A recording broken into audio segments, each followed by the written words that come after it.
വിവിധ സംസ്കാരങ്ങളുടെ പാരമ്പര്യങ്ങൾ കൈമുതലാക്കുന്നവരാണ്. തകർച്ചകൾ, ആക്രമണങ്ങൾ, അനിഷ്ട സാഹചര്യങ്ങൾ എന്നിവയെല്ലാം മറികടന്ന് ഇന്ത്യ എന്ന മഹാമനസ്സിൻ്റെ കഥ എഴുതിയവരാണ് നമ്മൾ. ഇന്ത്യയുടെ പാരമ്പര്യത്തെ ഉയർത്തിപ്പിടിക്കാം, അതിൻ്റെ മഹത്വം ആഘോഷിക്കാം, അതിൻ്റെ യഥാർത്ഥ മൂല്യത്തെ അടയാളപ്പെടുത്താം.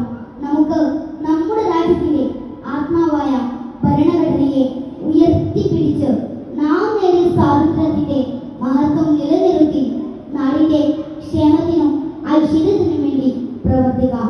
എല്ലാവർക്കും എൻ്റെ സ്വാതന്ത്ര്യ ദിനാശംസകൾ. ജയ് ഹിന്ദ്. തകർച്ചകൾ, ആക്രമണങ്ങൾ, അനിഷ്ട സാഹചര്യങ്ങൾ എന്നിവയെല്ലാം മറികടന്ന് ഇന്ത്യ എന്ന മഹാമനസ്സിന്റെ കഥ എഴുതിയവരാണ് നമ്മൾ. അപ്പോൾ വെളിമുക്ക് വിജയപ്പള്ളി സ്കൂളിലെ കൊച്ചു മിടുക്കനാണ് നിങ്ങൾ കാണുന്നത്. മോനെ പേര് പറഞ്ഞെടുത്താ? മുഹമ്മദ് ഇയാസ് ആണ്. വെടിക്കെട്ട് പ്രസംഗം എന്ന് പറഞ്ഞാൽ സ്വാതന്ത്ര്യ ദിനത്തിൽ ഇത്രയും വെടിക്കെട്ട് പ്രസംഗം കേരളത്തിൽ ഒരു കുട്ടിയും ചെയ്തിട്ടുള്ളത് ഞാൻ കണ്ടിട്ടില്ല കേട്ടോ. അല്ലെ മോനെ എത്ര ക്ലാസ്സിലാണ് പഠിക്കണേ? 4. നമ്മുടെ സ്വന്തം ഇയാസ് ഒരു സ്വാതന്ത്ര്യ ദിന പ്രസംഗം.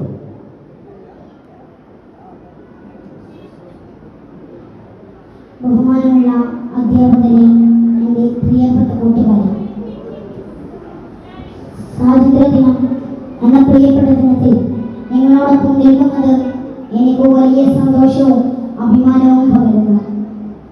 ഇന്നത്തെ ഈ ദിവസം നമ്മുടെ മഹത്തായ പാരമ്പര്യത്തെ, സംസ്കാരത്തെ, ചരിത്രത്തെ സ്മരിക്കാനുള്ള ഒരു അവസരമാണ്.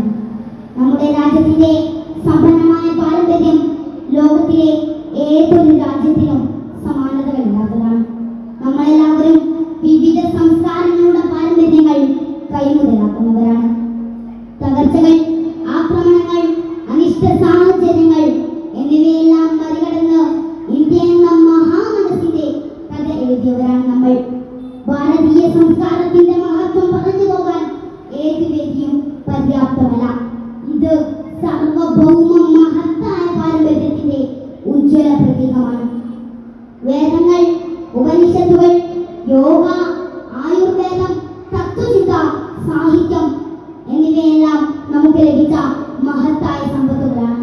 അനേകം മതങ്ങൾ, ഭാഷകൾ, വിശ്വാസങ്ങൾ, ആചാരങ്ങൾ എല്ലാം കൂടി ഒരുമിച്ച് ജീവിക്കുന്നതിന്റെ അപൂർവ മാതൃകയാണ് നമ്മുടെ ഭാരതം. ലോകത്തിന് വിസ്മയകരമായ ഈ പാരമ്പര്യം നമുക്ക് സംരക്ഷിക്കേണ്ടതുണ്ട്. നമുക്ക് മുന്നേ വന്നവർ നമ്മളെ സംരക്ഷിച്ചു. അതുപോലെ നമ്മൾ നാളെയുടെ ഇന്ത്യയെ സംരക്ഷിക്കാനാണ് ചിന്തിക്കേണ്ടത്. ഇന്നത്തെ ദിനം നമ്മെ ഓർമ്മപ്പെടുത്തുന്നത് നമ്മുടെ ഉത്തരവാദിത്തങ്ങളെയാണ്. നമ്മുടെ പാരമ്പര്യവും സംസ്കാരവും സംരക്ഷിക്കുക, അത് അടുത്ത തലമുറയിലേക്ക് പകർന്നു നൽകുക എന്നത് നമ്മുടെ ദൗത്യമാണെന്ന് ആഴത്തിൽ വിശ്വസിച്ചാലേ അതിന്റെ മൂല്യം തിരിച്ചറിയാൻ കഴിയൂ.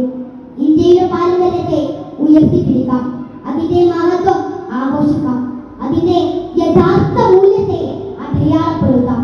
നമുക്ക് നമ്മുടെ രാജ്യത്തിന്റെ ആത്മാവായ ഭരണഘടനയെ ഉയർത്തിപ്പിടിച്ച് നാം നേടിയ സ്വാതന്ത്ര്യത്തിന്റെ മഹത്വം നിലനിർത്തി നാടിന്റെ ക്ഷേമത്തിനും ഐശ്വര്യത്തിനും വേണ്ടി പ്രവർത്തിക്കാം. എല്ലാവർക്കും എൻ്റെ സ്വാതന്ത്ര്യ ദിനാശംസകൾ. ജയ് ഹിന്ദ്, ജയ് ഭാരത്. നമസ്കാരം. സ്കൂൾ റിപ്പോർട്ട് വായനയ്ക്ക് വേണ്ടി head master M K Faisal master കൃത്യപൂർവ്വം ക്ഷണിക്കുന്നു. റിപ്പോർട്ട് അവതരണത്തിന് വേണ്ടി എം കെ ഫൈസൽ മാസ്റ്ററെ കൃത്യമായി ക്ഷണിക്കുന്നു.